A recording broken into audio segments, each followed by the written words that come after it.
నమస్తే. తెలంగాణ రాష్ట్ర రాజకీయాలు హీట్ పుట్టిస్తున్నాయి.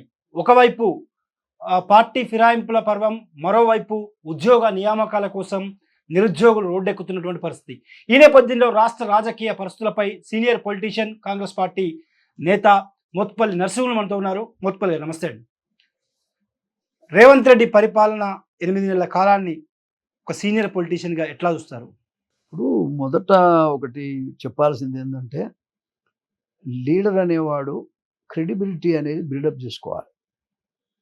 లీడర్ అనేవాడు క్రెడిబిలిటీ బిల్డప్ చేసుకోవాలి పని ద్వారా. అంతకుముందు మనం ఏమేమి మాట్లాడి ఉండొచ్చు. కానీ మనకు బాధ్యత వచ్చిన తర్వాత బాధ్యతలో మొట్టమొదట నిరూపించుకోవాల్సింది ఏంటంటే క్రెడిబిలిటీ. మనం ఏం మాట్లాడినాం, ఏం చేస్తున్నాం. ఈ ఏం మాట్లాడుతానో దానికి పొంతం లేకుండా గనక పనులు జరిగితే ప్రజలు ఇమ్మీడియట్‌గా రివోల్ట్ అవుతారు.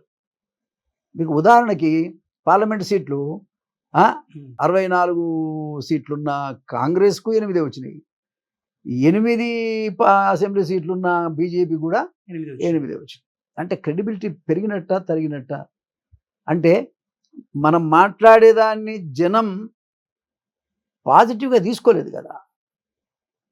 మనం మాట్లాడే దాంట్లో ఏదో తప్పు ఉంది కదా, మన ఆచరణలో ఏదో తప్పు ఉంది కదా, మన నైతికతలో ఏదో తప్పు ఉంది కదా. ఈ తప్పు వల్లనే కదా. అదర్వైజ్ కొత్త గవర్నమెంట్ ఎట్లుండాలి, రాంగి పొంగి పొర్లినట్టు ఉండాలి. ప్రజలు జేజేలు కొట్టాలి. మరి జేజేలు కొట్టాల్సిన జనం మరి ఇంత తొందరలా 8 సీట్లకు ఓడిపోయింది. యువకులంతా రోడ్ల మీదకి వస్తున్నారు. ఎక్కడ తప్పు జరిగింది అంటే నడవడిలో, సిద్ధాంతంలో తప్పు జరిగింది, నిర్ణయాలలో తప్పు జరిగింది. నిర్ణయాల్లో గనక మొట్టమొదట రాగానే ఏ నిర్ణయం చేస్తే బాగుంటుందో లీడర్ అనేవాడు ఆలోచించుకోవాలి. ముఖ్యమంత్రి గారు ఆలోచించుకోవాలి. అది ఆలోచించకుండా నిర్ణయాలు చేసింది కాబట్టి అది ఎనిమికి పడిపోయింది. దాంతో ఏం చేయాలి లీడర్ అనేవాడు? ఈ పదవి సల్లగుండా నేను వచ్చి 8-6 నెలలు కూడా కాలే, అప్పుడు 14-15 గెలవాల్సినటువంటి పార్లమెంట్ సీట్లో మరి 8 గెలిచిన, ఎందుకే నాకు ఈ పదవి అని తీసేయాలి, వదులుకోవాలి. ఆడు క్రెడిబిలిటీ లీడర్. ఇప్పుడు నీకు విలువలు లేవు, ఆయన విలువలు లేవు, నాకెందుకు ఉండాలంటే సిగ్గు తప్పితే ఏం మాటైనా మాట్లాడవచ్చు. మనిషికి విలువ ఉండాలి కదా. విలువ లేనటువంటి పొలిటికల్ లైఫ్ ఏం మెసేజ్ ఇస్తావు నువ్వు జనానికి? ఏం నీ గురించి రేపు చరిత్రలు రాసుకోవాలి? రేపు విద్యార్థులు ఏం నేర్చుకోవాలి, యువకులు ఏం నేర్చుకోవాలి, సమస్త వ్యవస్థ ఏం నేర్చుకోవాలి, నీ జీవిత విధానం ఎట్లా ఉందో ఏమని నేర్చుకోవాలి? అంటే నువ్వు చేసే కార్యాచరణ బట్టి ఉంటుంది. రేవంత్ రెడ్డి ఫెయిల్యూర్ సీఎం అంటారా? ఫెయిల్యూర్ సీఎం అంటారా? నేను అనాల్సిన అవసరం రిజల్టే చెప్తుంది కదా. నేను చెప్పేది ఏముంది? 8 సీట్లకు పడిపోయినంటే ఫెయిల్యూర్ సీఎమే కదా. ఇంకా మళ్ళీ దానికి చెప్పేది ఏముంది? 100% ఫెయిల్యూర్ సీఎమే కదా. ఆయన కూడగట్టుకునే విధానంలో తప్పు. ఉదాహరణకి నేను ఉన్నానబ్బా, నాకు అవినీతి అంటే ఏందో తెలియదు, అన్యాయాలు ఎట చేయాలో కూడా నాకు తెలియదు. నాకేం తెలుసు అంటే సర్వీస్ తెలుసు. అది కూడా పేద ప్రజలకు ఏదైనా జరిగితే, నేను ఏ కులానికి వ్యతిరేకం కాదు. అంబేద్కర్ మహనీయులు అటువంటి మహనీయులంతా త్యాగాలు చేసి ఇచ్చినటువంటి ఫలితాల్లో వచ్చిన వాళ్ళం మేము. కాబట్టి మాకు ఎంతసేపు ఏముంటుంది నాలాంటి అంటే, ప్రజలకు ఏదన్నా మేలు చేయాలి, పార్టీకి మేలు జరుగుతుంది, ఆ నాయకునికి కూడా మంచి పేరు వస్తుంది. ఇప్పుడు నాలాంటోన్ని కూడా పక్కన పెడితే మరి ఎవరితోనే నువ్వు స్నేహం చేస్తున్నావు? ఇప్పుడు నా తప్పేముందో చెప్పు. పోనీ రాజకీయాల్లో 30 ఏళ్ళు ఉన్నా, నేను 40 సంవత్సరాలు రాజకీయాల్లో ఉన్నా, 30 ఏళ్ళు ఎమ్మెల్యే ఉన్నా, ఇండిపెండెంట్ గెలిచిన, నో కరప్షన్ ఛార్జెస్. మరి ఎందుకు నన్ను దూరం పెట్టినావు? ఇప్పుడు నేను మాట్లాడే మాట ప్రతిదీ కూడా ఆయనకు మైనస్ కావట్లేదా? ఎన్నికల ముందే చెప్పా, ఇది జరిగే పని కాదు, నీకు 14 సీట్లు అన్నావు రావు, రెఫరెండం అన్నావు, కష్టపడతావు, నువ్వు నష్టపోతావు అని చెప్పాను. అదే జరిగింది కదా. అనుభవజ్ఞులు, త్యాగాలు చేసిన వాళ్ళని దగ్గర పెట్టుకుంటే కొన్నిసార్లు నువ్వు తప్పులు చేసినా అలా సరి చేసుకోవచ్చు మనం. వాళ్ళు ఏమైపోయిందంటే రేవంత్ రెడ్డి గారికి ఏదో అంట చూడు,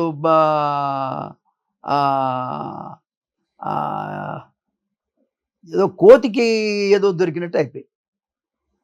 అంతే తప్ప ఏ రకంగా కూడా రేవంత్ రెడ్డి గారు ప్రజాపాలనగా కొనసాగించటం లేదు. ఉదాహరణకు మనం అనుకుందాం, ప్రజాపాలన అని ఈడ ఒక ఆఫీస్ పెట్టారు. ఏం పాలన? ప్రజాపాలన. పూలే భవన్. పులే భవన్ సంగతి వదిలిపెట్టు. పులే భవన్లో పెట్టారు ఉమ్, ప్రజావాణి. ఉమ్, ప్రజావాణి అని పెట్టారు. అంటే కష్టాలు ఎవరైనా ఉంటే చెప్పుకోవచ్చు అని. ఎన్నడన్నా ముఖ్యమంత్రి గారు అక్కడ వచ్చాడా? నోరా అది ఏంటి అది? ప్రజలు ఏమి ఎక్స్పెక్ట్ చేస్తారు?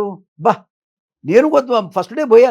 ఉమ్, ఫస్ట్ డే నేను ఆడికి పోయి బ్రహ్మాండంగా మా ముఖ్యమంత్రి ఆమె ఏమన్నా కానీ ప్రజల కోసం ఉండే పరిపాలన జరుగుతూ ఉంది, ఇది మంచి సాంప్రదాయం అని చెప్పాను. ఇక్కడ ఆ ప్రజావాణి ప్లేస్లో అప్పటికే ముఖ్యమంత్రి గారు వచ్చిపోయిండు. అయితే సార్ చూద్దామని నేను వెళ్ళిన తర్వాత నేను ఓపెన్గా బహిరంగంగా ప్రకటించి అప్రిషియేట్ చేశా. ఒక్కసారైనా పోయిండా? మళ్ళీ అటు దిక్కే చూడలే. ఎవరు చూడాలి మరి? అది క్లర్కులు బోర్కులు చూస్తారా? ఎవరు చూస్తారు? మొత్తం డిపార్ట్మెంట్లో పెద్దెవరు? బాధ్యత ఎవరికి ఉంది? ఏం గడికి వస్తున్నారా? ఒక గంట సేపు ఆడ కూర్చున్న దానికి ఇంతకంటే పని ఏముందంటున్నా. నేను ఇక మోటుగా చెప్పాలంటే వేరే ఉన్నాయి. ఏం పని ఉంది? ఏం అవసరాలు ఉన్నాయి? ప్రజా అవసరాలే మన అవసరాలు అనుకున్నప్పుడు వేరే పని ఏముంది? ఎందుకు అక్కడ పోతలేవు? ఇది మోసమే కదా. మరి ఎట్లా ప్రజలు నిన్ను యాక్సెప్ట్ చేస్తారు చెప్పండి? క్రెడిబిలిటీ పోయింది కదా.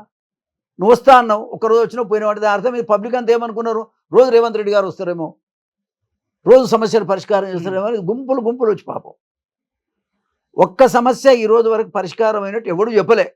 బాధలే చెప్తున్నారు తప్ప పరిష్కారం అనేది ఎక్కడ కనబడట్లేదు. ఏదేమైనా బాధ్యత గల సీఎం ఏం చేయాలి? అరే నోటి నుంచి అన్నం కదా, ఈ నోరు కదా, ఈ నోరు నుంచి అన్నం కదా అని అనుకొని అక్కడికి రావాలి. అది ఇప్పుడు ఫ్రైడే ట్యూస్డే పెట్టారు. మరి వచ్చేదానికి ఏం పుట్టింది? రోగమా? ఎంజాయ్ చేయొచ్చు కదా వాళ్ళకి సాయం చేసి. ఏం ఎంజాయ్ చేస్తున్నారు మీరు? ఫ్లైట్లలో తిరుగు, ఢిల్లీ కురుకుడు ఉరుకోవచ్చు, ఉరుకుడు ఉరుకోవచ్చు, 17 సార్లు పోయినట్టు ఢిల్లీకి. 17 సార్లు ఢిల్లీకి పోయినట్టు. 17 ఏందా తండ్రి? ఎన్నిసార్లు అన్నా పోతాడు ఆయన.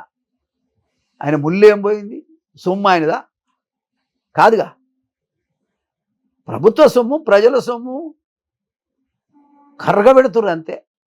వాళ్ళ ఆడంబరాల కోసం, వాళ్ళ సౌకర్యాల కోసం, ఏమే వాళ్ళ కోసమే ఆ డబ్బంతా ఖర్చు చేసుకుంటున్నారు. ఏ పేదవాడికి ఒక పైసా ఉంటే కూడా ఇది పేదవాడికి ఉపయోగం జరుగుతుందనే ఆలోచన ఎవరికి ఉండాలి? లీడర్కి ఉండాలి. ఏమే ఏదో అంటారు చూడు, గుండు తనది కాదు కత్తి తనది కాదు అన్నట్టు ఇవాళ జరుగుతుంది అట్లా.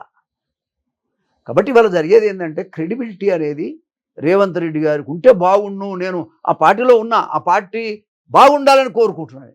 ఇప్పటికీ కాంగ్రెస్ పార్టీ నేను కాంగ్రెస్ పార్టీ ఇప్పటికి కూడా రేవంత్ రెడ్డి గారు పిలిస్తే పోయి మాట్లాడటానికే నేను సిద్ధంగా కూడా. ఆయన నన్ను పిలువాడు, ఇట్లా మాట్లాడతాను.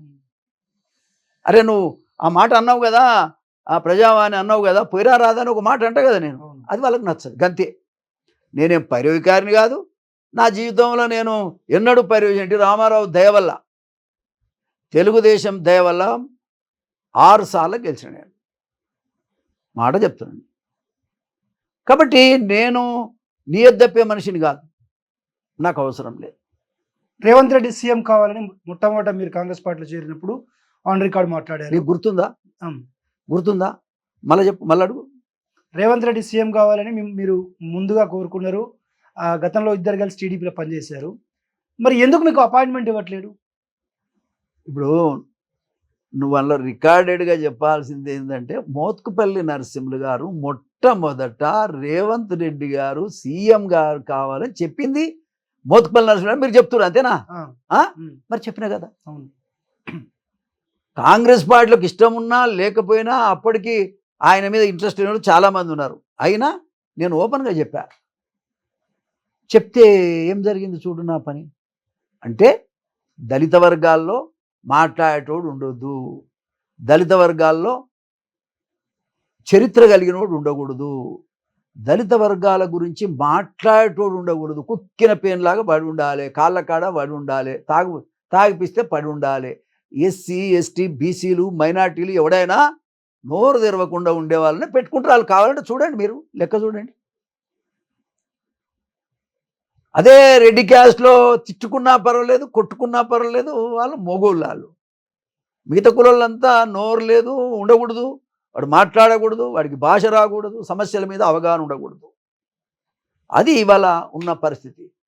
కాబట్టి నేనేం పాపం చేశాను? నేను ఆయన సపోర్ట్ పోతే నాకు అసెంబ్లీ టికెట్ ఇవ్వలే, పార్లమెంట్ టికెట్ ఇవ్వలే, చివరికి నా జాతి 80 లక్షల మంది మాదిగలు ఉంటే కూడా టికెట్ ఇవ్వలే. నేను అన్నా, అరే భయ్ నాకు లేకుంటే భయ, నా కులానికి ఇవ్వయా, నా జాతికి ఇవ్వు, నువ్వేం చేసుకుంటావో చేసుకోమన్నట్టుగా మరి మా కులానికే టికెట్. దాంతోనే కదా నేను డిఫర్ అయినా. నేను ఒకసారి మాట్లాడుతా అంటే అపాయింట్మెంట్ ఇయ్యాడు ఆయన. ఒకసారి అయితే ఈ విషయాలు మాట్లాడదామని ఫోన్ చేసి వాళ్ళ పిఏ రమ్మంటే పోతే 8 గంటలు నన్ను బయట కూర్చుని పెట్టారు. నా జీవితంలో 10 మంది ముఖ్యమంత్రులను చూసినా అందులో మా ఎన్టీఆర్ మాకు దేవుడు, ఆరాధ్య దైవం, ఇప్పటిగానే బతికేదాకా కూడా, బతికినంత కాలం. చంద్రబాబు నాయుడు గారు కానీ, కాంగ్రెస్లో ఉన్న చీఫ్ మినిస్టర్లు కూడా నేను వస్తుంటేనే నన్ను లోపలికి పిలిచినటువంటి సందర్భాలు ఉన్నాయి. అరే నాకు అపాయింట్మెంట్ ఇయ్యడు ఆయన, ఎంత అన్యాయం! దొంగలకు, లంగలకు, లఫంగలకు, బిజినెస్ దారులకు, రియల్ ఎస్టేట్ బిజినెస్ చేసుకుంటే వాళ్ళకు అపాయింట్మెంట్లు దొరుకుతాయి. మాలాంటి నీతిమంతులకు ఎవడు గమనించాలి? అతను నీతిమంతుడు అయితే నా నీతిమంతుని గుర్తించగలుగుతాడా? ఆయనలోనే నీతి లేనప్పుడు నన్ను ఎడ గుర్తిస్తాను? నన్ను గుర్తించగలిగిన శక్తి తనకు లేదు. నేనేం చేయాలి? అంటే కాంగ్రెస్ పార్టీలో జరుగుతున్న మీకు జరుగుతున్న అన్యాయాన్ని హైకమాండ్ దృష్టికి కానీ, అదేవిధంగా కర్ణాటక డిప్యూటీ సీఎం డీకే శివకుమార్తో మీకు దగ్గర సంబంధాలు ఉన్నాయి, ఆ వారి దృష్టికి కానీ తీసుకెళ్లారా? నేను ఎవ్వరి దృష్టికి తీసుకుపోవాల్సిన అవసరం నాకు లేదు. నేనేదో నేను మాట్లాడేది నిజమా కాదా? ఈ నిజమంటే రాష్ట్ర పార్టీ ఉంది, మంత్రులు ఉన్నారు, గమనించాలి కదా నష్టం ఎంత వస్తుందో. నేను మాట్లాడుతుంటే ఎంత నష్టం వస్తుందో ఇప్పటికైనా గమనించుకోవాలి కదా వాళ్ళు.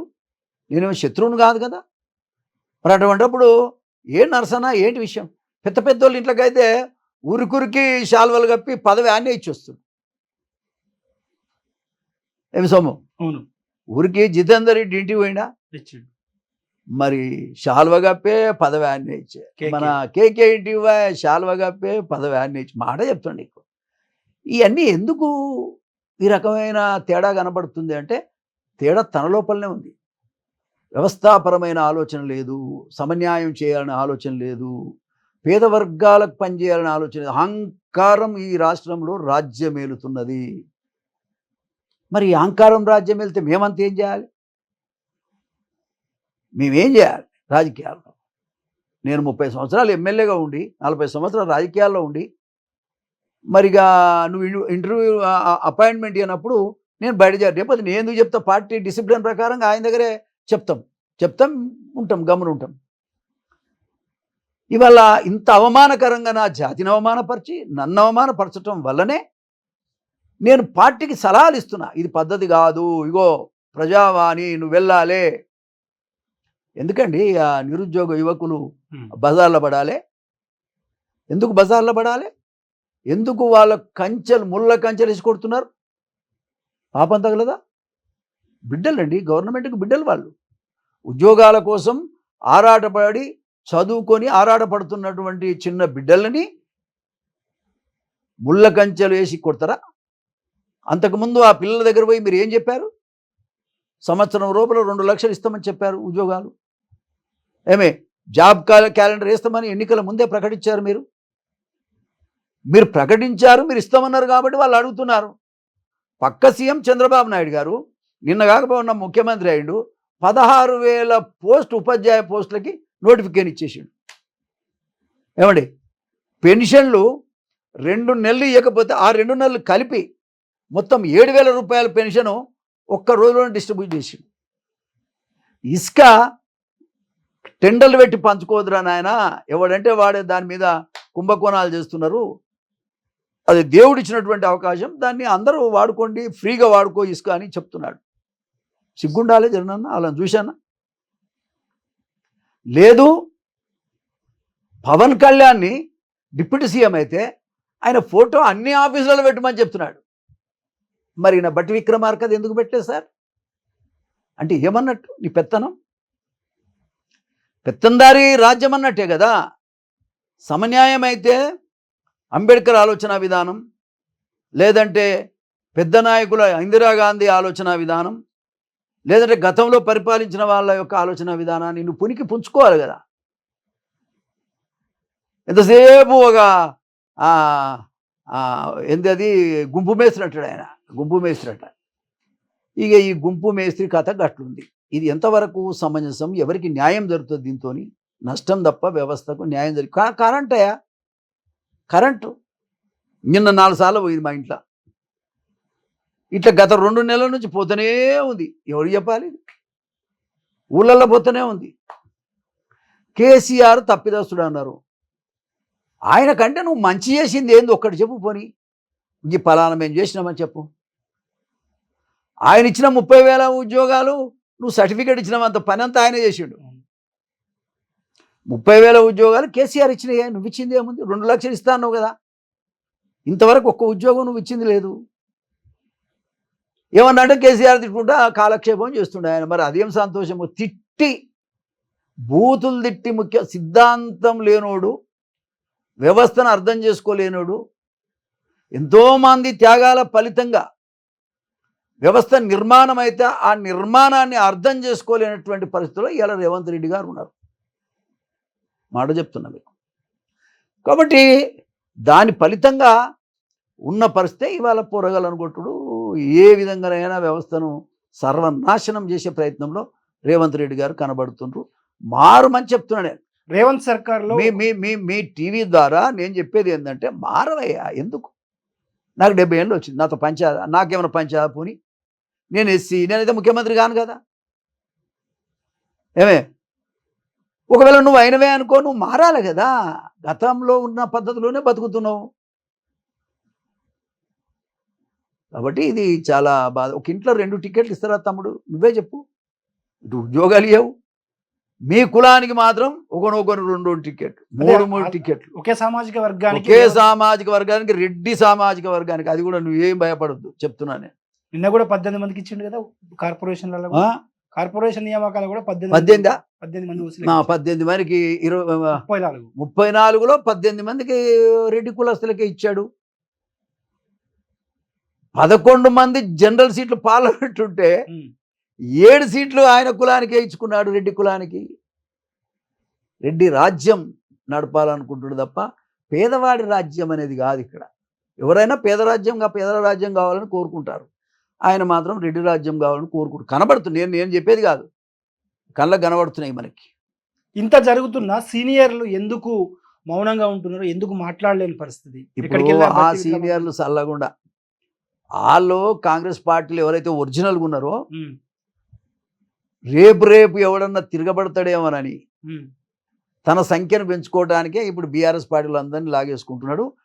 ఉన్న కాంగ్రెస్ ఒరిజినల్ ఉన్న వాళ్ళందరూ కూడా బయటకు పంపిస్తాడు. వినరా? కాంగ్రెస్ పార్టీని లీజుకు తెచ్చుకున్నాడు. లీజుకు తీసుకున్నాడు ఏమిటదా? మనకి గిట్టాడు అవసరం లేదు, మనకి ఏదానికి అవసరం, భూమి ఎట్లుండా కూడా అవసరం, పండిన కాడికి పండించుకుంటాడు అంతే. కాబట్టి ఇవాళ ఆయన లీజుకు తీసుకున్న పెద్ద మనిషి కాంగ్రెస్ పార్టీ. తద్వారా ఆయనకేం బాధ్యత లేదు. ఏవో కట్టబెట్టారు ప్రజలు. వచ్చిందా ముఖ్యమంత్రి? వచ్చింది. కావాలనుకున్నా కూడా అయినా ఎట్లయినా తిడితే అయినా కేసీఆర్ని తిట్టాలి. కేసీఆర్ తిట్టినవే ప్రజలకు వ్యతిరేకత ఉంది, నువ్వు తిట్టినావు, జనం కూడా ఆమోదించిరే అనుకుందాం. ఇప్పుడు నువ్వు బాధ్యతలో ఉన్నావు, అవసరమా? నీ పనితో చూపించు. కేసీఆర్ తప్పిదస్తుడని నీ పనితో చూపించు. కేసీఆర్ తిడితే లాభం ఏంటి? నీ గోషుడు విక్తా, నీ గొంగడు విక్తా, ఆయన అప్పుడు ఎమ్మెల్యేలు మార్చలేదా, నేను మార్చలేదా అంటే ఏమన్నట్టు? అది తప్పు చేయలేదా, ఇది నేనెందుకు తప్పు చేస్తా, తప్పేముంది అన్నట్టుంది. ఇదే రాజకీయ వ్యభిచారంలాగా కనపడుతుంది. ఇది చాలా తప్పు. రాజకీయాల్లో ఎదగాలి మనిషి. ఇప్పుడు నేను ఒక ఎస్సీనై ఉండి 6 సార్లు గెలిచాను, ఇండిపెండెంట్ కూడా గెలిచాను. ఎట్లా గెలిచానే? ఇవాళ ధైర్యంగా చెప్తున్నా, నీతికి నిజాయితీకి మారు పేరు మోత్కుపల్లి నరసింహులు అని చెప్తున్నా. 1కి 4 సార్లు ఇప్పుడు చెప్తలేను నేను, ఆ కాలం నుంచి కూడా మాట్లాడుకుంటూ వస్తాను. అరే మరి ఎవరు నస్తారు నీకని నేను అడుగుతున్నా. కేసీఆర్ తిట్టేదే ఒక ఎజెండా అయితే ప్రజలు నిన్ను ఒప్పుకోరు. చంద్రబాబు నాయుడు లాంటి మహనీయుడి పెద్ద నాయకునిగా ఎగ్జాంపుల్గా తీసుకొని ఆ దాటలో నడువు పోని అట్లన్నా. సడన్ గా ఏంది చంద్రబాబు మీద చాలా సాఫ్ట్ కార్నర్తో మాట్లాడుతున్నారు. నేను ఎప్పుడైనా మంచి మంచి అంటే మొన్న ఆయన జైలు పడితే ఎవడ కొట్లాడింది. పోయినావు జైల్లో పడితే మొగోడు మాట్లాడలే, ఆంధ్రలో మాట్లాడలే, తెలంగాణలో మాట్లాడలే. నేను రాజకీయాల కంటే నాకు ఎంతో కాలంగా పార్టీ జెండా వల్ల నేను బతికిన, దీక్ష కూడా చేసిన, అటువంటి ఎస్ దీక్ష కూడా చేసిన, దసరా ఉంటే దాన్ని బైకాట్ చేసిన, ఏమే పార్టీలో కేసీఆర్ పార్టీలో ఉంటే బయటకు వచ్చిన, పార్టీని కాదని బయటకు వచ్చిన. నాకు రాజకీయాల కంటే చంద్రబాబు నాయుడు రిలీజ్ అయ్యేదాకా పోరాటం చేస్తానని చెప్పిన. ఇక్కడ ఏది న్యాయమో అది మాట్లాడదాం. మనిషి యుద్ధంలో ఓడిపోయిన గురించి ఊరికే మాట్లాడేది నాన్ సెన్స్. పోరాటం చేయగలిగేతో మాట్లాడాలి. ఇప్పుడు ఆయన వాళ్ళు పోరాటం వాళ్ళు యుద్ధంలో ఓడిపోయి అస్త్ర సన్యాసం చేసిరి. ఎందుకు మనకు? మన చేతిలో అధికారం ఉంది. You do better than him. ఆయన కంటే మంచిగా చెయ్యి, మంచి కరెంట్ ఇయ్యి. నువ్వు ఇస్తున్న నిరుద్యోగ భృతివు 4,000 రూపాయలు యువకులకి ఎందుకు ఇవ్వవు? వాళ్ళే కదా 30 లక్షల మంది ఓట్లు వేయటం. 30 లక్షలతో పాటు వాళ్ళ అమ్మ, నాయన, అన్న, తమ్ముడు ఒక 5గురు ఓట్లు వేస్తే 1 కోటి మంది వాళ్ళే అయినరు. వాళ్ళంతా పోరాటం చేసి నీ కొరకు చేసి గెలిపిస్తే ముళ్ళ కంచెలేసి కొడుతున్నావు. ఇవాళ జడ్సన్ అనేటువంటి ఒక తమ్ముడు, వికలాంగుడు, దళితుడు, పార్టీ నుంచి సస్పెండ్ చేస్తేవి. రెండోది ఆమె దీక్ష చేసి నిరుద్యోగ యువకుల కోసం పోరాటం చేస్తుంటే కనీసం పలకరి ఏవైతుంది. ఆయన దగ్గర కలవడానికి కూడా ఎవరిని పోయి, నేను మొన్న పోతే ఎవరు పోలీసు వాళ్ళు అడ్డం వచ్చి జరగడానికి నేను పోయాను. ఎవరు లోపల పోనిస్తలేరు. ఇది ఎక్కడ అన్యాయం? ఏం బీజేపీతో నియంత అంటే ఏంటి? నియంత అంటేనే గిదే నియంత. విషయాల అవగాహన లేకుండా తన అనుకున్నదే నడవాలనుకోవటమే నియంత. బీజేపీతో రేవంత్ రెడ్డి లోపాయికార ఒప్పందం అందన్న చర్చ కాంగ్రెస్ పార్టీలో నడుస్తుంది. అందులో భాగంగానే వాళ్ళు 8 సీట్లు గెలిచారని కూడా ఒక ఉంది. నిజమేనా? ఇగో ఇవన్నీ బేకార్ మాటలు. తనకు బలం ఉంటే బీజేపీకి ఇవ్వగలుగుతాడా రేవంత్ రెడ్డి? ఇవ్వడా చెప్పేది. అయిపోయి తన బలం గంతే ఉంది, గాడికే వచ్చింది. వాళ్ళ బలం గంతే ఉంది, వాళ్ళకు వచ్చింది. మోడీ హవా వచ్చింది. ఏమండి, కేసీఆర్ గారు మొన్న ఓడిపోయింది కాబట్టి ఆ ప్రాబ్లమ్స్లో వాళ్ళు ఉన్నారు, వాళ్ళు ఓడిపోయారు.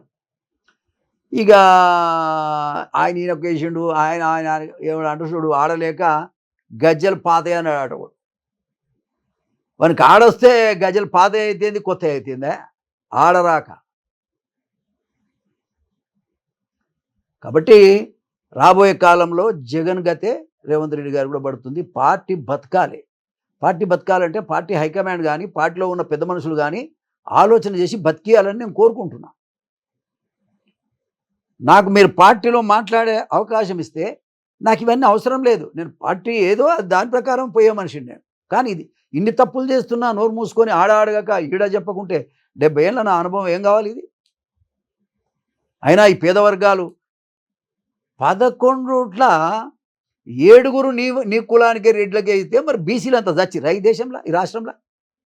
గమలోళ్ళు ఎటు పోయిరి, మరి ఎవరు మన గొల్ల కుర్మలు ఎటు పోయిరి, పద్మశాలీలు ఎక్కడ పోయిరి, 300 కాపులు ఎక్కడ పోయిరి, 94 కులాలు ఎక్కడ బాయ్? వాళ్ళంతా మనుషులు గారా? వాళ్ళు పార్లమెంట్కి పోవద్దా? చాకలిమంగ రోడ్డు పోవద్దా? ఒక్క మీ కులపల్లె పోవాలనా? ఈ రాజ్యంలో ఉన్న సంపద అంతా మొత్తం కూడా మీ కులస్తులే దోసుకొని తినాలనా? న్యాయం కాదు కదా. పేదవాడు పోతే పేద ప్రజల గురించి మాట్లాడతాడు అక్కడ పార్లమెంట్లో. ఇవాళ ఏబిసిడీలు కనుక పార్లమెంట్లో బిల్లు వస్తే ఎవడు మాట్లాడాలి? మాది కూడా ఒక్కడు పోలే అందులోకి. అది కావాలని 20 సంవత్సరాల నుంచి పోరాటం జరుగుతుంటే ఆ పోరాటం కూడా లెక్క చేయకుండా ఒక్క సీటు కూడా ఇవ్వలే మా కులానికి. అంటే 80 లక్షలు. లేకపోతే నేను ఎన్నడూ ఇస్తేనే ఇట్లా మాట్లాడాను నేను జనరల్గా. మాదిగలకు కాంగ్రెస్ పార్టీలో అన్యాయం జరుగుతుంది. అన్యాయం మామూలు కాదు, అవమానపరిచి అవహేళనపరిచి లెక్క లేనితనంగా తీసి బయటకు గంజిలేని తీసేసిన అంటారు చూడు, అట్లా తీసేసి అవమానపరిచింది. దాని మీద కదా నేను మాట్లాడాల్సి వస్తుంది. లేకపోతే నేను మరి ఎవరు మాట్లాడకపోతే రేపు పొద్దున ఎమ్మెల్యే టికెట్ ఇయ్యరు. ఎంపీ టికెట్ ఇవ్వలేదు, రేపు పొద్దున మళ్ళీ ఎన్నికలలో ఎమ్మెల్యే టికెట్ ఎవడేం మాట్లాడలే. మరి రేపు ఉద్యోగాలకు రానియరు, రిజర్వేషన్లకు రానియరు, అప్పుడు కష్టమవుతుంది కదా. బలైపోయినా నేను మాట్లాడాలని నేను మాట్లాడుతున్నా, అది ఇంకెవరికైనా మాట్లాడతాను. ఒక్క మాదిగల కొరకే కాదు, ఎవరికి నష్టం వచ్చినా బీసీల గురించి నేనే మాట్లాడుతున్నా. వాళ్ళు మనుషులు గారా, వాళ్ళు పార్లమెంట్ పోవద్దా? కాబట్టి బీసీ తమ్ముళ్ళు కూడా మేలుకోవాలి. ఓటు ద్వారానే కదా వీళ్ళు మన మీద పెత్తనం చేసేది. ఆ ఓటును దాని విలువ ఏమిటో గమనించాలని కూడా నేను విజ్ఞప్తి చేస్తున్నా. దాని విషయంలో పోరాటం కూడా చేయమని నేను విజ్ఞప్తి చేస్తున్నా. పార్లమెంట్ ఎన్నికల్లో రేవంత్ రెడ్డి టికెట్లు అమ్ముకున్నారన్న ఆరోపణలు మీరు గతంలో చేశారు, నిజమేనా? అది నిజమేనా? ఏమని అంటే టికెట్లు అమ్ముకున్నారు అన్నది ఎవరన్నారు? రేవంత్ రెడ్డి మీద ఎవరన్నారు? మీరు. నేనేందా మొత్తం జనమంతా చెప్తుంటే నేను ఒక్కని చెప్పేది ఏంది? ఇప్పుడు ఆ ఇచ్చేటోళ్ళు కూడా అంత రిచ్ పీపుల్కే ఇచ్చాడు. ఇప్పుడు ఆయన చేవెళ్ళ, ఆయన పేరు ఏం పేరు, రంజిత్ రెడ్డి. కొడుగుడ్లు అమ్ముకుంటోడు, కబ్జాలు పెట్టినోడు, లంగా దొంగ అని ఆయనే చెప్పిండు ఎన్నికలలో. ఈ 5 నిమిషాలనే ఆయనను పట్టుకొచ్చి ఇవాళ టికెట్ ఇచ్చారంటే దేనికి ఇచ్చినావు నువ్వు? ఆయన ఏంది ఆయనలో ఉన్న గొప్పతనం చెప్పు. నాది గొప్పతనం ఇది అని నేను చెప్తున్నా. దమ్ముంటే ఛాలెంజ్ చేస్తున్నా, చెప్పు. నా పొలిటికల్ లైఫ్ అంతా ముంగడ పెడతా, నువ్వు టికెట్ ఇచ్చిన వాళ్ళందరినీ ముంగడ పెట్టు. దేనికోసం వాళ్ళకి టికెట్ ఇచ్చినట్టు? వాళ్ళ గొప్పతనాన్ని చూసా, వాళ్ళ ప్రజల్లో ఉన్న పలుకుబడిని చూసా, దేన్ని చూసి? డబ్బును చూసి. కాబట్టి ఇది చాలా దుర్మార్గం తమ్ముడు, ఏం చెప్పాలి. పదవి రాలేదన్న ఆక్రోషంతోనే మోత్కుపల్లి రేవంత్ రెడ్డిపై ఇలాంటి విమర్శలు చేస్తున్నారని ఆయన వర్గం ఉంటుంది. నేను ఒక మాట చెప్తా, పదవి అనేది ఎన్టీ రామారావు గారు ఎన్నడో ఇచ్చి, నాకు ఎన్నడో ఇచ్చి నన్ను గౌరవించిన విషయాన్ని నేను గుర్తు చేస్తున్నా. నేను 6 సార్లు ఈ మొగోళ్ళని అడ్డం పెట్టుకొని గెలిచినానే. Non sense. నాకు పదవి అనేది పార్టీలో ఉన్నాం, పార్టీలో ఉన్న తర్వాత నాకు అర్హత ఉంది. నా జీవితం అంతా పోరాటానికి ప్రజల కోసమే బతికిన నేను. అవకాశం ఉంటే నాకు సాయం చేస్తుంది, నాకు పనికి వస్తుంది కదా. మరి నేనేమన్నా ఉత్తగబట్టనా? ఓకే, నాకు ఇయ్యలేదు అనుకుందాం చేసేపటికి. నేను కాంప్రమైజ్ కావాలంటే నా కులపొలకని ఇవ్వాలిగా, నువ్వు అది కూడా ఇయ్యలేదు, మరి ఏం చేయాలి? నేను అవలగానా? మీ సామాజిక వర్గం నుంచి మీరు ఒక్కరు తప్ప ఎవరు కాంగ్రెస్ పార్టీలో గొంతెత్తట్లేరు కదా. మా సామాజిక వర్గానికి అంత శక్తి ఉంటే మేము గిట్లెందుకుంటాం తమ్మి? బీసీలు కూడా గట్లెందుకుంటే కూడా నోరు తెరిచిండా? కుల కుర్మలు నోరు తెరవాలి, గాంలోళ్ళు ఎవడన్నా ఆన్నో ఎన్నో ఎవరన్నా తెరిస్తే ఒకరిద్దరు తెరిచిన పుణ్యాత్ములు, కానీ మరి అమాయకులు కదా. అందుకనే కదా ఈ ఈ వాళ్ళ అమాయకత్వాన్ని వాడుకొని వీళ్ళంతా అట్లా చేస్తున్నారు కదా, మోసం చేస్తున్నారు కదా ఆ వర్గాలకు. వాళ్ళ దగ్గర డబ్బులు లేవు, అడగలేరు, మేమేం చేసినా నడుస్తుందనే కదా చేయటం ఇదంతా. ఏంటి సార్, ఈ రైతు బంధు కార్యక్రమాన్ని ఎత్తేసే కార్యక్రమం ఏమైనా జరుగుతుందా? ఎందుకంటే రైతు భరోసా ఇప్పటికే దుక్కులు స్టార్ట్ అయింది, వ్యవసాయం స్టార్ట్ అయింది, ఇప్పటి వరకు అయితే వేయలేదు. గత కేసీఆర్ సర్కార్లో అయితే జూలై ఫస్ట్ వీక్లోనే వేసేశారు. కానీ ఇప్పుడు కమిటీ చేశారు, మంత్రివర్గ ఉపసంఘం అసెంబ్లీలో చర్చిస్తారట. చర్చించిన తర్వాత ఎవరికి వేయాలి, ఎవరికి వద్దని చేస్తారంట. ఇది జరిగేసరికి నేను రేవంత్ రెడ్డి గారిని డైరెక్ట్గా అడుగుతున్నా, ఇప్పటికే వెయ్యాలని మీరే అంటున్నారు, ఎప్పుడు వేయాలి? జూలై ఫస్ట్ వీక్లో కదా, జూలై ఫస్ట్ వీక్లో వేయాలి. మరి రేవంత్ రెడ్డి గారు వేయాలి. మరి ప్రజలు ఏమనుకుంటారంటావు? ప్రజలు ఏమనుకుంటారు? పాత గవర్నమెంట్ బాగుందంటారా, కొత్త గవర్నమెంట్ బాగుందంటారా? మరి దానికి ఏమైనా తెలివి అక్కర్లేదు కదా, పెద్ద తెలివి అక్కర్లేదు. ఇప్పుడు ఆయన కంటే నువ్వు ఏం బెటర్ అనేది కదా ఇవాళ ఆలోచించేది. కాబట్టి ఇవాళ కేసీఆర్ బ్రహ్మాండంగా రైతు బంధు ఇచ్చాడు, రేవంత్ రెడ్డి ఇవ్వట్లేదు అంటుంటే మనకు బాధేస్తుంది. పార్టీలో ఉండి వాస్తవంగా చెప్తాను, చాలా బాధాకరం. ఇంకా 15,000 ఇస్తా, 15,000 అసలుకే దిక్కులేదు, 2,000కే. ఇంకా 15,000 ఎప్పుడు ఇస్తాడు? 2,500 మహిళలకు ఇస్తానడు, ఈచ్ మహిళ ఎప్పుడు ఇస్తావు? 2,500 ప్రతి మహిళకి ఇస్తా అన్నాడు కదా. 6 గ్యారెంటీలో 5 గ్యారెంటీలు అమలు చేసిండాడు కదా. 6 కాదయా బాబు, దగ్గర 200 ఉన్నట్టున్నాయి ప్రామిస్లు. 420 ఉన్నాయి, 420. ఇక అన్ని పోని ఒక ముఖ్యమైన అయితే నాకు తెలిసి ఒక 10, 15, 20 దాకా ఉంటాయి.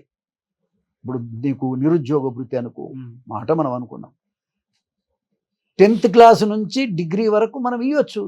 ఒక 5,000 రూపాయలు కనుక గవర్నమెంట్ ఇవ్వాలనుకుంటే నిరుద్యోగ భృతి, డిగ్రీ చదివిన వాళ్ళకు 5,000, ఇంటర్మీడియట్ ప్లస్ 10th క్లాస్ చదివిన వాళ్ళకు 3,000 2,000 ఇవ్వచ్చు కదా, నష్టం ఏముంది? ఒక 3,000 ఇవ్వచ్చు, 5,000 డిగ్రీ వాళ్ళకి ఇవ్వచ్చు, ఎందుకు ఇవ్వవు?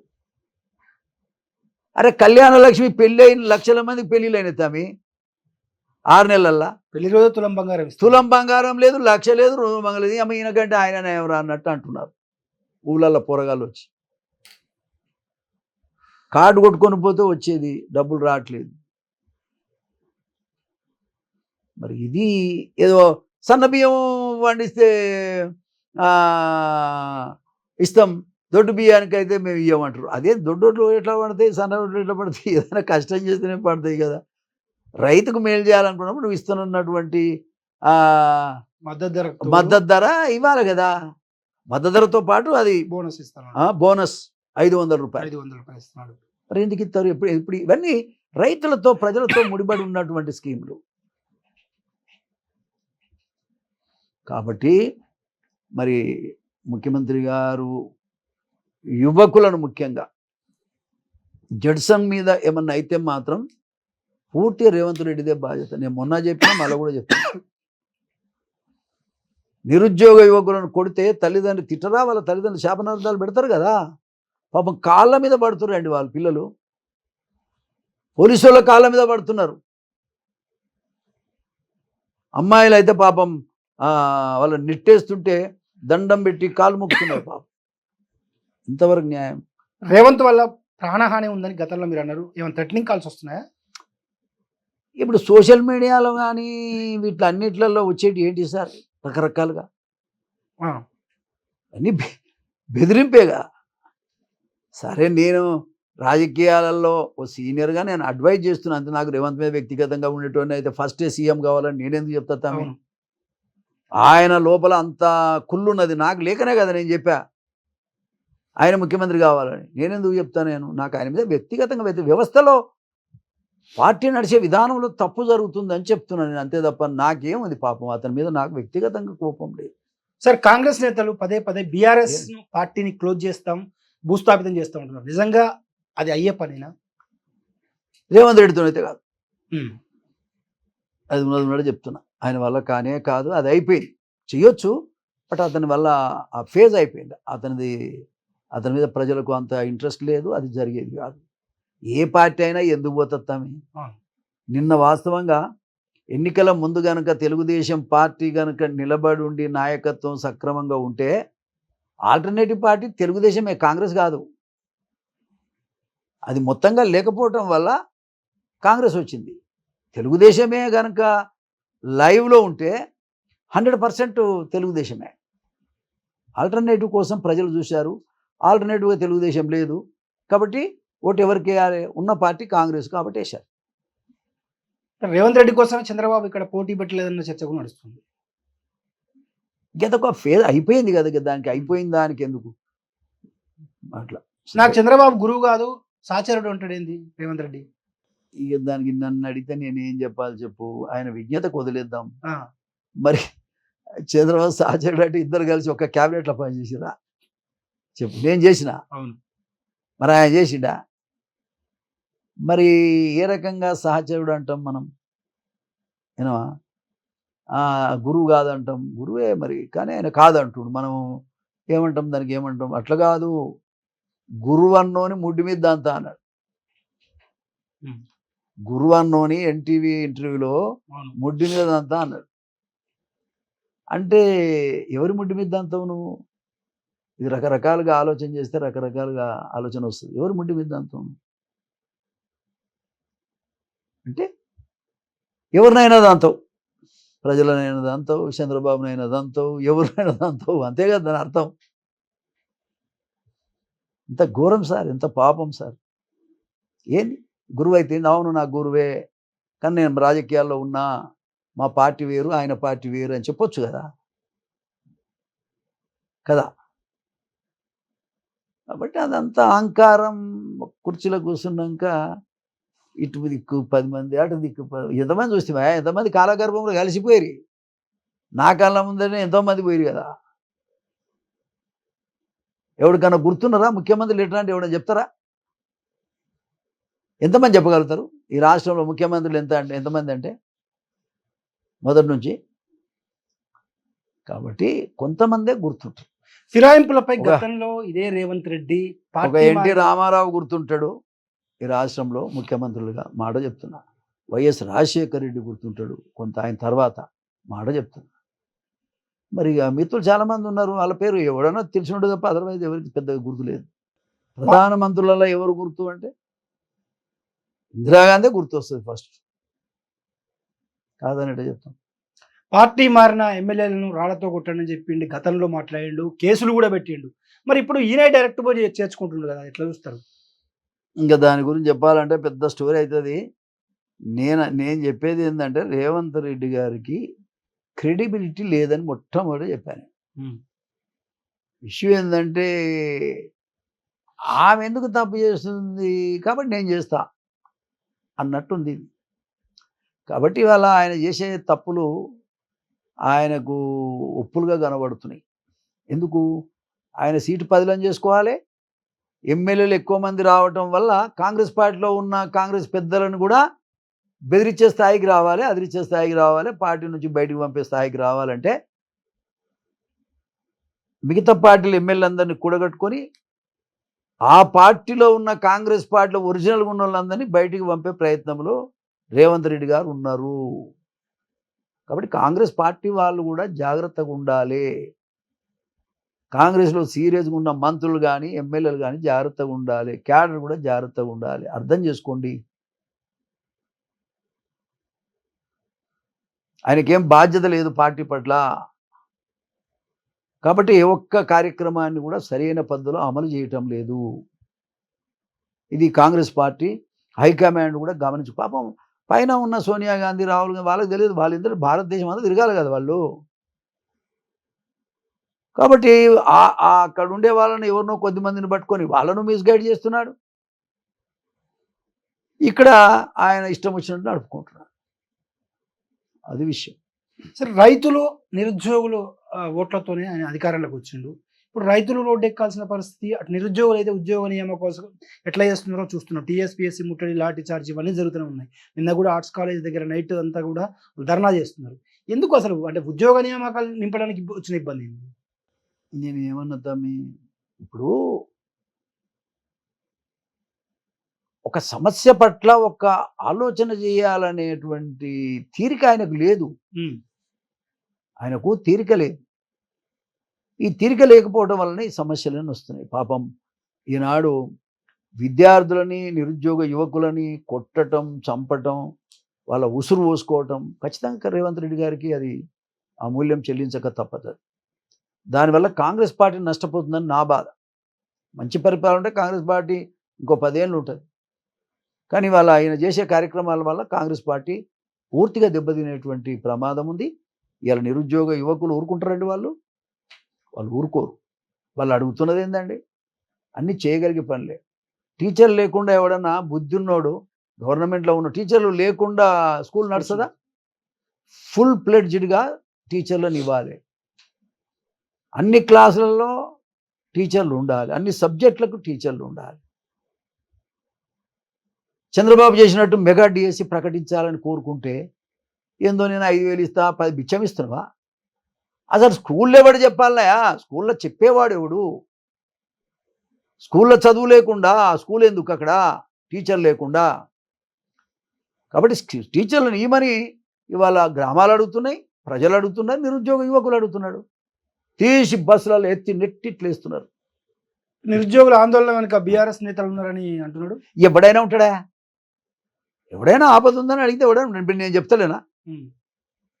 ఇప్పుడు నేను చెప్తున్నా కదా, వాళ్ళ పరంగా నేను మాట్లాడుతున్నా కదా, ఖండిస్తూ ఉన్నా కదా, విధానం పద్ధతి మంచిది కాదని. దానికి ఏముంది? ఏ పార్టీ అయినా ఉంటుంది, బీజేపీ ఉంటుంది, టీఆర్ఎస్ పార్టీ ఉంటుంది, సిపిఐ సిపిఎం ఉంటుంది, అందరు ఉంటారు, అభ్యుదయవాదులు ఉంటారు, అందరు ఉంటారు, అందరూ సహకరిస్తారు. విద్యార్థులు కదా వాళ్ళు, నిరుద్యోగ యువకులు కదా, సహకరిస్తారు. గత ప్రభుత్వంలో ఉద్యోగ నియామకాల కోసం మాట్లాడినటువంటి కోదండరాం కానీ, ఆకునూరు మురళి కానీ, బల్మూరు వెంకట్ కానీ, ఇంకా ఇతర కొంతమంది నేతలు మాట్లాడడం లేదు, మౌనంగా ఉంటున్నారు అనేది, పదవుల కోసమే మౌనంగా ఉంటున్నారు అనేది ఒక చర్చ. ఇక ముఖ్యమంత్రి గట్లుండే అంటే నువ్వు గిల్ల గురించి అడుగుతావు ప్రశ్న. ముఖ్యమంత్రి విధానమే బాగలేదు. ఇక గాళ్ళ గురించి ఎందుకు నాయన వాళ్ళతోనే ఏం కాదు, వాళ్ళతో అయ్యేది లేదు పోయేది లేదు, వాళ్ళ గురించి ఎందుకు చర్చ? ఏమా వాళ్ళు ఏమైనా ఇంతకుముందు ఏమైనా సాధించరా? అట్లా కాదు. ఇక్కడ సీఎం గారే తప్పుడు నిర్ణయం చేస్తున్నాడు, తప్పుడు ఆలోచనలు చేస్తున్నాడు. ఆయన సొంతం కోసమే పార్టీని నడుపుకుంటున్నాడు, ఆయన సొంతం ప్రజల కోసమే, కులం కోసమే ఆయన బతుకుతుండు, ప్రజల కోసం కాదు. ఒక మాట చెప్పాలి, ఇది చాలా దుర్మార్గం. దీన్ని నేను తీవ్రంగా ఖండిస్తా ఉన్నా. జడ్సన్కి ఏమన్నా జరిగితే మాత్రం పూర్తి బాధ్యత మళ్ళీ ఒకసారి చెప్తా ఉన్నా రేవంత్ రెడ్డిదే. నిరుద్యోగ యువకులకు ఏ ప్రమాదం జరిగినా రేవంత్ రెడ్డిదే. నిన్న ఆయన ముళ్ళ కంచెలేసి పిల్లలందరూ నిన్న వారం రోజుల నుంచి కొడుతున్నారు. నేను దాన్ని తీవ్రంగా ఖండిస్తున్నా. ఆ సమస్యలు ఒక త్రిసభ్య కమిటీ వేయండి, ఆ కమిటీ ద్వారా సమస్య పరిష్కారం చేయండి. వాళ్ళు టైం అడుగుతున్నారు, పోయేదేముంది, ఒక నెల 2 నెలలు పొడిగిస్తే. కాబట్టి రేవంత్ రెడ్డి గారే మారాలి. నేను ఇప్పుడు ఇంత చెప్తున్నా కదా, నాకే కోపం లేదు, డిబేటబుల్ ఇదంతా, ఇక మార్చుకోవచ్చు, కానీ ఆయన మారడు. 2 రాష్ట్రాల ముఖ్యమంత్రుల భేటీని ఎట్లా చూస్తారు? ఎందుకంటే అది ఎవరైనా కలవాల్సిందే కదా తమ్మి. అది ఇష్టం ఉన్నా కలవాలి, ఇష్టం లేకపోయినా కలవాలి. చంద్రబాబు నాయుడు పెద్ద మనిషి కాబట్టి ఆయనే చొరవ తీసుకొని ఈ కూర్చుంటే బాగుంటుంది, ఏ సమస్యల మీద ఎవరి అభిప్రాయాలు ఎట్లున్నాయో కనుక్కుంటందుకు వాళ్ళు కూర్చున్నారు. చంద్రబాబు నాయుడు గారు తెలుసుకోవాలని ఆయన వచ్చాడు, కూర్చున్నారు. కాబట్టి అది ఏ ముఖ్యమంత్రి అయినా చేయాల్సిందే, అది ఎవరైనా స్వాగతించవలసింది కదా. 2 రాష్ట్రాల మధ్యలో అమికబుల్ సెటిల్మెంట్ జరిగితే మంచిదే కదా, మంచి ఆలోచన వస్తుంది. తెలంగాణలో మళ్ళీ పార్టీ విస్తరిస్తాం, బలోపేతం చేస్తాం తప్పేముందా? అన్నాడు చంద్రబాబు. ఎవడ జాగిరా మన ఎవడైనా పార్టీ పెట్టుకుంటారు, ఎవరైనా చేసుకుంటారు, తెలుగుదేశం కూడా చేసుకుంటుంది, వచ్చే నష్టం ఏంటి? అలాంటప్పుడు మొన్నటి ఎన్నికల్లో పోటీ చేయాలి కదా. మొన్న చేయలేదు, ఇప్పుడు చేస్తామంటారు, అనుకుందాం చేసి. నీకొచ్చే నాకొచ్చే నష్టం ఏంటి? తప్పేం లేదు కదా. అంటే రేవంత్ రెడ్డి ఇప్పుడు నువ్వు చూస్తున్నావు కదా, చంద్రబాబు నాయుడు గారు వస్తే ఏమన్నా ఆయన రారా అని పిలిచిండా? 1000 మంది ఎయిర్పోర్ట్కి వచ్చారు, 1000 మంది పార్టీ ఆఫీస్కి వచ్చారు, ఎవరికి సంబంధం లేదు వాళ్ళంతా వచ్చేది. మరి 1000 మంది వచ్చారు. రేవంత్ రెడ్డిని ముందు పెట్టి అంటే మీటింగ్ ద్వారా చంద్రబాబు ఉసుగొలిపి బీజేపీ రాజకీయాలు చేస్తున్న తెలంగాణలో ఏపీ ఫార్ములానే ఇక్కడ అవలంబించబోతుందని జగ్గారెడ్డి, విజయశాంతి లాంటి నేతలు ఓపెన్ గానే మాట్లాడారు. అది జగ్గారెడ్డి పాపం మాట్లాడవచ్చు, కానీ రేవంత్ మాట్లాడాలి. రేవంత్ మాట్లాడితే మనం కామెంట్ చేయడానికి వస్తుంది తప్ప, ఇక మీతోళ్ళు ఎవరు మాట్లాడలే మీతోళ్ళు కదా. చంద్రబాబు నాయుడు పార్టీ పెట్టుకునే హక్కు ఆయనకున్నది. మొన్న గనక ఎన్నికలప్పుడు తెలుగుదేశం పార్టీ ఇక్కడ ఉండింటే ఖచ్చితంగా తెలుగుదేశం పెద్ద ఫోర్స్గా నిలబడేది. అర్థమైందా? ఇప్పటికైనా వాళ్ళు పార్టీ పెట్టుకోవాలనుకుంటున్నారు, మంచి పార్టీ, బలహీన వర్గాల పార్టీగా వరదిల్లినటువంటి పార్టీ, అది తప్పేం లేదు, వాళ్ళు పెట్టుకోవటం వల్ల నష్టం లేదు. మళ్ళీ మోత్కుపల్లి నరసింహులు టీడీపీలోకి వెళ్ళే అవకాశం ఉందా? ఇప్పుడు అదంతా అవసరం లేదు తమ్మి, ఏది లేదు, అవ్వలేదు, బువ్వలేదు అన్నట్టు ఇవన్నీ ముచ్చట్లు అవసరం లేదు. కానీ నేను అనేది ఏంటంటే, తెలుగుదేశం పార్టీ అనేది ఒక మంచి పార్టీ ఉండే, ఆ పార్టీ ఉండటం అనేది కూడా అవసరం. పోటీ ఉండాలి కదా, పోటీ విధానం ఉంటేనే కదా మంచి జరుగుతుంది. అటు టీఆర్ఎస్ పార్టీ ఉంటుంది, తెలుగుదేశం ఉంటుంది, బీజేపీ ఉంటుంది, మాట మనం అనుకుందాం. ఇంకా అవసరమైతే జనసేన వస్తుంది, కాంగ్రెస్ కూడా ఉంటుంది. వద్దని హక్కు ఎవరికి లేదు కదా, నష్టమేమున్నది? ఆల్రెడీ పనిచేసిన పార్టీ కదా అది, కాదని ఎట్లా చెప్తాం మనం? లీడర్లు అయితే లేరు కదా, పుంజుకునే అవకాశాలు ఉంటాయా మరి? మళ్ళా నిన్న ఎవడు వచ్చారా? ఎవడు ఆర్గనైజ్ చేయకపోయినా 4-5 వేల మంది వచ్చారు, ఎట్లా వచ్చారు మీరే చెప్పండి. కాబట్టి ఖచ్చితంగా దాని శక్తి దానికి ఉంది కాబట్టి ఎవరు కాదని లేరు. 2029లో షర్మిల ఏపీకి ముఖ్యమంత్రి అవుతుందంటే రేవంత్ రెడ్డి నిన్న మాట్లాడిన విజయవాడలో. కావాలి, మా కాంగ్రెస్ పార్టీ ఆమె కదా, కావాలి, నష్టం ఏమని? ఆమె అయితే ఒక మహిళ, మంచి వొకాబులరీ ఉంది, చొచ్చుకపోయే గుణం ఉంది.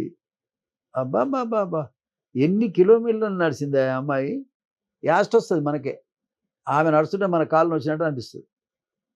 అక్కడో 3,500 కిలోమీటర్లు ఎంతో నడిచింది, ఈడ కూడా 3,000 కిలోమీటర్లు ఎంతో నడిచింది. That means she's a fighter. ఆమె అదృష్టం, దానికి ఏముంది? ఒకవేళ అదే జరిగితే చంద్రబాబుకి నష్టం కదా మరి? రాజకీయాల్లో ఎవరిని ఎవరు కాదంటారు తమి. చంద్రబాబు నాయుడు గారు బతికున్నంత కాలం నిన్న ఆయన తీసుకునే నిర్ణయాలే ప్రకారంగానే అన్ని పనులు జరిగితే ఆయన ఎవరు కదిలించలేరు కూడా, మాట చెప్తున్నా. కానీ ఇంకో వ్యక్తికి నాకు కావాలని కోరుకుంటే వద్దనేందుకు మనం ఎవరము కదా. అది వేరు ఇది వేరు. రాజకీయాలని మనం ఏ కోణం నుంచి చూస్తే అట్లా కనబడుతుంది. మీ రాజకీయ అడుగులు ఎటువైపు పడబోతున్నాయి? న్యాయం వరకు, కాంగ్రెస్ వైపు. న్యాయం వరకు, న్యాయం ఆ న్యాయం జరగట్లేదు కదా. జరిగేదాకా కొట్లాడాలి. తప్పేమ మన జీవితమే కొట్లాటకు, అంటే కొట్లాట ఇన్ ద సెన్స్ న్యాయం వైపు పోరాటం చేసేందుకే మన జీవితం కదా. మనమేమి సుఖపడడానికి రాలేదు కదా. నేనైతే నా ఇల్లు చూస్తున్నావు నువ్వు. నేను అసెంబ్లీలో చెప్పిన, ఏమయ్యా 30 ఏళ్ళు ఎమ్మెల్యే ఉంటే నాకు ఇల్లు గది లేదు, 5 ఏళ్ళు కాలేదు 500 కోట్లు సంపాదించారు, ఎవరి కోసం వచ్చారా ఈ సభలకని అడిగాను నేను. హౌస్లో కిరణ్ కుమార్ రెడ్డి చీఫ్ మినిస్టర్ ఉన్నాడు, రికార్డును చూడండి మీరు. ఈ 8 నెలల పాలనలో రేవంత్ రెడ్డి ఎంత సంపాదించినట్టున్నారు? భూమి మీద ఎవడు కూడా సంపాదించనంత డబ్బు అయితే రేవంత్ రెడ్డి గారు సంపాదించగలుగుతారు. అది మొదలుపెట్టిండి, అయిపోయింది, చాలా వరకు కూడా నడుస్తూనే ఉంది. ఇంత అంత అని చెప్పలేము. చాలా పెద్ద మొత్తంలో ఆయన రియల్ ఎస్టేట్ బిజినెస్, ఆయన ఒరిజినల్గా రియల్ ఎస్టేట్ వ్యాపారి. ఎవరినైనా బెదిరిస్తాడు, ఎవరినైనా ఆదరిస్తాడు, ఎవరిని లూప్ హోల్స్ ఏందో కనుక్కుంటాడు. ఇదే పని ఉంటుంది, ఒక బ్యాచ్ ఉంటుంది ఆయన దగ్గర. ఆ బ్యాచ్ పనిచేసేదే ఇది. ఆయన ఒరిజినల్గానే రియల్ ఎస్టేట్ వ్యాపారి. ఇప్పుడు ముఖ్యమంత్రి ఆయన సంతకం పెడితే కోట్లు ఇస్తేనే పెడతాడు, ఆయన ఉత్తగా పెడతాడు, ఏం పెట్టాడు ఉత్తగా. నిజాయితీగా పారదర్శకంగా ఎవరికి కొత్తగా చేస్తున్నాడు. పనిచేసే ప్రశ్నే రాదు. నిజాయితీగా పారదర్శకంగా పరిపాలన చేస్తున్నాడుగా ఎవరంటారు? ఆయనే అంటున్నాడు. ఆయన అంటాడు, ఆయన మరి అదనకపోతే ఏమంటాడు? నేను దొంగను లంగ అనలేరు కదా, ఎవడే అనలేడు కదా, అనలేరు కదా. సార్ ఫైనల్లీ రేవంత్ రెడ్డికి కానీ పార్టీలో ఉన్నటువంటి సీనియర్ మంత్రులకు కానీ ఒక యాజ్ ఎ సీనియర్ పొలిటీషియన్గా ఏం చెప్తామనుకున్నారు? రేవంత్ రెడ్డిని మారమని చెప్తున్నా. సీనియర్ పొలిటీషియన్ కాంగ్రెస్ పార్టీ వాళ్ళకి నేను విజ్ఞప్తి చేసేది ఏంటంటే, రేవంత్ రెడ్డి గారి యొక్క విధానాన్ని మీరు ఖచ్చితంగా అడగాలి, దాన్ని సెట్ చేయాలి. ఆయన విధానాలు బాగలేవు, ఏ పాలసీ కూడా అమలు జరగడం లేదు, ప్రజలు మంచిగా అనుకోవటం లేదు. వచ్చే ఎన్నికల నాటికి జగన్ పట్టిన గతే ఈడబడుతుంది. రేవంత్ రెడ్డి కాంగ్రెసే ఉంటే డిపాజిట్ రావు, ఒరిజినల్ కాంగ్రెస్ ఉంటే వస్తుంది. రేవంత్ రెడ్డి ఒరిజినల్ కాంగ్రెస్ కాదు. నేను ఇంతమంది చెప్పాను, లీజుకు తెచ్చుకోండి ఈ పార్టీని ఏనా. కాబట్టి ఇవాళ పార్టీలో ఉన్న ఆలోచించుకోవాలి. బయట పార్టీ వాళ్ళంతా రావటం వల్ల ఒరిజినల్ కాంగ్రెస్ బలహీనమవుతుంది. ఇది నువ్వు ఫోకస్ చేయాలి. బయట టీఆర్ఎస్ పార్టీ వాళ్ళను ఎమ్మెల్యేలను తీసుకోవటం వల్ల ఒరిజినల్ కాంగ్రెస్ బలహీనపడుతుంది. వాళ్ళ గొంతు నొక్కేతందుకే ఈ కథ అంతా చేస్తున్నారు. అది విషయం. Thank you sir. సో ఇది తెలంగాణ రాష్ట్ర రాజకీయాలపై సీనియర్ పొలిటీషియన్ మోత్కుపల్లి నరసింహులు గారితో ప్రత్యేక ఇంటర్వ్యూ విశేషాలు. మరో ఇంటర్వ్యూతో మళ్ళీ కలుద్దాం. వీడియో ప్రసాద్తో కలిసి సోము, హైదరాబాద్.